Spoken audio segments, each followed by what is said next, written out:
Thanks, Jay. Well, another AI attack and growing concerns over human ability to control rogue agents. Meta saying its AI agent broke past internal guardrails and targeted another company during cybersecurity testing. Just 2 weeks earlier, OpenAI says its modules went rogue and hacked startup company Hugging Face.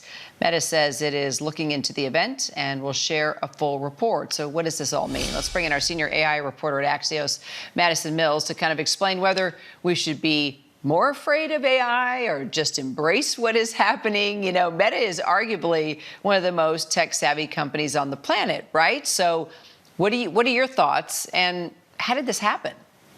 Yeah, I mean, this is the challenge of these AI tools right now. On the one hand, in the hands of bad actors, the outcomes of this could be very bad. We have, as you said, the biggest and most successful, technically speaking, AI companies in the world telling us that they don't have control over their own AI agents to the fullest extent in testing. On the other hand, we have bad actors who are going to be able to use these tools. So if we don't have the good guys get ahead on them and use them as a defense, that could create some serious problems. The kind of genie is out of the bottle here when it comes to AI in some respects. So the people who are advocates for continuing to work on these models would say that we need to keep testing so that we have the best AI tools that we can use as our defense against the bad guys. We just broke a story in Axios less than an hour ago, though, about OpenAI slowing its work on one of its models because they're so concerned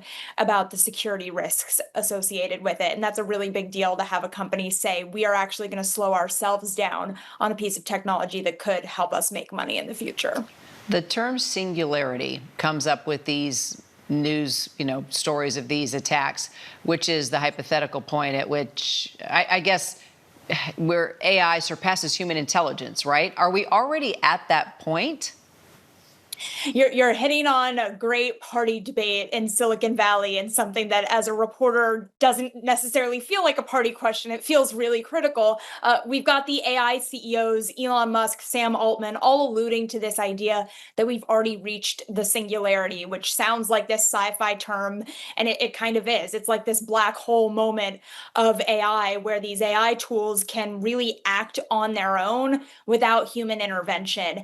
We, of course, are already seeing tons of evidence of that. So that's why some of the executives are saying, yes, we are already at the singularity. But because the AI race has led to such exponential improvements in this technology, we also feel like the definitions of these different benchmarks of where we're at keep changing as well. So some other experts I talk to say, today's singularity is not going to be tomorrow's. And so it's difficult to suss out where we're at. But bottom line, we do have evidence of agents acting not in alignment with what humans would want them to be doing. And so that alone, give it whatever word you want. But that's what's happening right now.